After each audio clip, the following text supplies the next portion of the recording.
को टेस्ट करके फिर डेटाबेस में भेजना है, तो उसके लिए वैलिडेशन लगानी है। अब वैलिडेशन लगाने के लिए मैं क्या करूंगा, कंट्रोलर्स में आऊंगा, मुझे सारा का सारा इनपुट यूजर का कहाँ मिल रहा है, नहीं रिक्वेस्ट में, रिक्वेस्ट के अंदर, ठीक है। सही है। तो मैं क्या करूंगा, इसको प्रिंट आर को कमेंट कर रहा हूँ यहाँ से, और यहाँ से एंटर करके मैं लिखूंगा डॉलर रिक्वेस्ट, एरो ऑपरेटर लगाऊंगा, और यहाँ पे एक मेथड लगाऊंगा वैलिडेट का। ये लारावेल प्रोवाइड करता है, और इसके थ्रू आप क्या कर सकते हो, फॉर्म के अंदर वैलिडेशन लगा सकते हो लारावेल की प्री डिफाइन वैलिडेशंस को यूज करके, ठीक है। अच्छा, अब मैं इसके अंदर क्या करूंगा, रिक्वेस्ट के अंदर जितने भी पैरामीटर्स, जितनी भी कीज आ रही हैं, वो कौन कौन सी आ रही हैं, नेम, ईमेल, पासवर्ड और जेंडर। सबकी कीज याद रखना, नेम लिखा हुआ है, ईमेल लिखा हुआ है, पास लिखा हुआ है, और क्या लिखा हुआ है, जेंडर, पास और एक एरे बना लेता हूँ वैलिडेट के अंदर आके, इनको मैं एरे के अंदर पास करवा देता हूँ। किस तरीके से, नेम एसोसिएटिव एरे का एरो ऑपरेटर, और यहाँ मुझे लिखना पड़ेगा रिक्वायर्ड। ये रिक्वायर्ड लारावेल का प्रीडिफाइन, ठीक है। इसके थ्रू क्या लग जाएगा, रिक्वायर्ड की वैलिडेशन लग जाएगी सर्वर साइड पे, सर्वर साइड। सही है। इसी तरह दूसरी की क्या थी, ईमेल रिक्वायर्ड, पास रिक्वायर्ड और ईमेल। सर ये क्यों लगाया? ईमेल इसलिए लगाया ताकि ईमेल की वैलिडेशन लगे इसमें, सर और ईमेल जब किसी ने नाम डाल दिया वो चला जाता है, लग जाती है। हाँ सही। ईमेल लगाई तो ईमेल लगा, ठीक है। उसके बाद पास था, पासवर्ड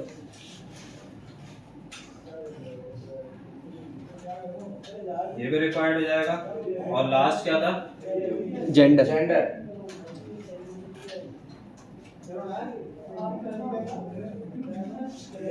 ठीक है। ये तमाम चीजें होगी। अच्छा, अब अगर कुछ भी हम ब्लैंक सबमिट करते हैं तो हमें क्या मिल जाएगा, एरर मिल जाएगा। वो किस तरीके से मिलेगा, वो मिलेगा, अच्छा हमने कहा हुआ है कि अगर ये वैलिडेशन परफॉर्म हो जाए, सही है। इसको पास कर जाए यूजर, तो रजिस्टर की फाइल में लाओ, अदरवाइज अगर वैलिडेशन में कोई एरर है वो भी यहीं पे दिखाएगा रजिस्टर की फाइल। सही है। तो रजिस्टर की फाइल में चलते हैं, और यहाँ आके बॉडी के ऊपर मैं यूज करता हूँ PHP का ब्लेड टेम्पलेट की एक्सटेंशन, ठीक है। सही है। और ये मैंने टैग खोल लिया PHP के, और यहाँ पे आगे मैं लिखता हूँ सिंपल प्रिंट आर, और उसके अंदर मैं यहाँ पे सिंपल लिखूंगा डॉलर एरर्स। अब ये क्या करेगा, ये तमाम वैलिडेशन के एरर्स दिखा देगा, ठीक है। अलर्ट आएगा सर, अलर्ट में नहीं, ये प्रिंट आर में दिखाएगा एसोसिएटिव एरर, ठीक है। रिफ्रेश किया, अभी ब्लैंक एरर आ रही है क्योंकि कोई एरर नहीं है, अभी हमने सबमिट नहीं किया। अब इसको ब्लैंक सबमिट करते हैं। क्या कह रहा है, नेम के आगे क्या कह रहा है, name The name field is required. Email के आगे क्या कह रहा है, Email field is required. Required. The password के आगे भी यही कह रहा है, field is required. और जेंडर का भी यही कह रहा है, जेंडर का भी यही ठीक है। ये सर्वर साइड की मुझे मैसेज वैलिडेशंस दिखा रहा है। अगर इसको मैं प्रिंट आर प्री टैग के अंदर यूज करना चाहूँ, प्री। Okay sir.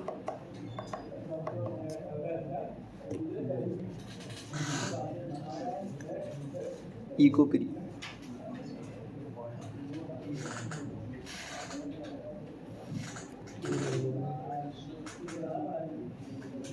डबल इको लगा दिया, ये ओए भाई साहब।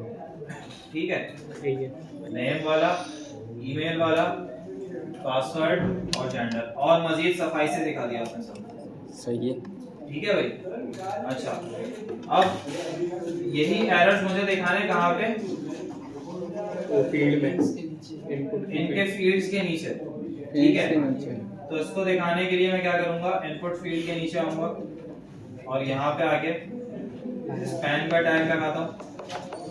स्पैन के अंदर मुझे यहाँ पे क्या करना है, एरर, डॉलर ये ब्लेड टेम्पलेट की एरर को मुझे टैग को उठाना है। मेरे पास टैग्स हैं, इसके अंदर मुझे क्या करना है, यहाँ पे आके मुझे मैं कहाँ पे लगाना चाह रहा हूँ, ये इनपुट फील्ड कौन सी है मेरी, नेम की नेम की। तो ये नेम वाली इनपुट फील्ड को कंट्रोल सी करके यहाँ पेस्ट कर दूंगा कि अगर नेम का कोई भी एरर होगा तो वो कहाँ पे शो हो जाएगा, इसके नीचे। ठीक है, सही है। और यहाँ से मुझे dr टैग पे लगा देता हूँ ताकि एक लाइन ब्रेक कर दे। अगर मैं ब्रेक नहीं करूंगा तो इस फील्ड का जो ये लेवल है ना इसको आगे ले जाएगा साथ साथ सही मैसेज के साथ, इसलिए मैंने ब्रेक कर दिया था। ठीक है, सही। और यहाँ पे मुझे आगे क्या करना पड़ेगा,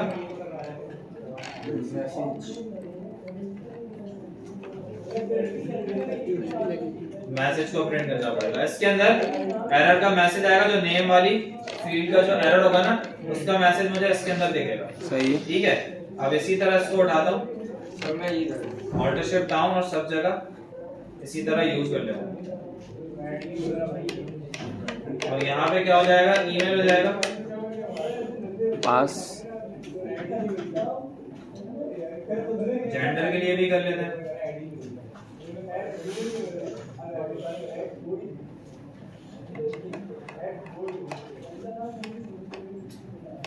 एक काम और करते हैं कि स्पैन के अंदर क्लास दे देते हैं डेंजर टेक्स्ट डेंजर है ना, वो एरर दिखाता है ना, तो वो इनपुट Red color से दिखा देगा। रेड हो जाती है जब एरर होता है। नहीं, ये नहीं होता। वो भी होती है। वो वाला वो अभी हमने सीखा नहीं। अच्छा, ऊपर से उसको प्रिंट आर को हटा देते हैं, इसको कमेंट कर दे। पूरा यही है, बल्कि इस पे एक काम करते हैं, कमेंट करें।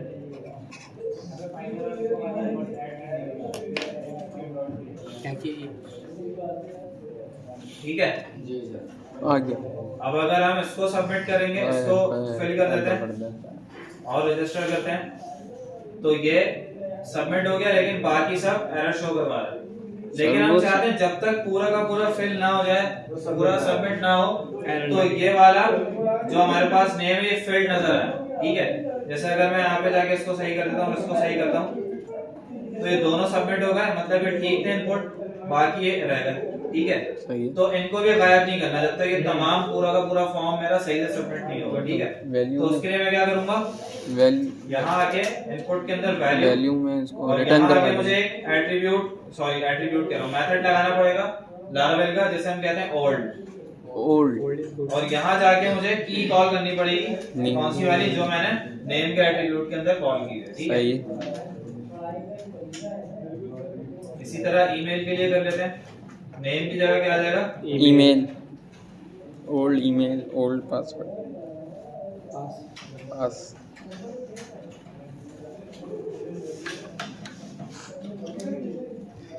ये चलते हैं नहीं करेगा, पेंटिंग हमें नहीं सूख जाएगा।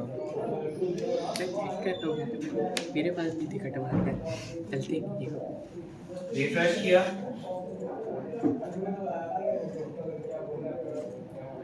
ठीक है, आ गया। अब ये भी रहा आपका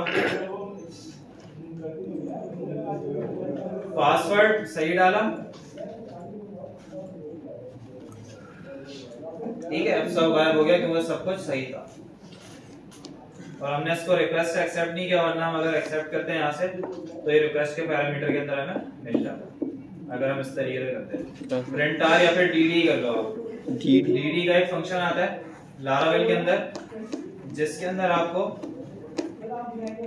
कितने फंक्शन है, एरे के फॉर्म में दिखा देता है। यहाँ किस तरह दिखाएगा दिखाता हूँ अभी। ये देखो, अरे बाबा, इनपुट गया और हमें यहाँ पे मिल गया पैरामीटर्स सेशन मैं भाई लाइन कहाँ है, अब क्या कह रहा है। बैक करते हैं, रिफ्रेश किया, अब इसको सबमिट करते हैं। पहले सब वो नहीं था है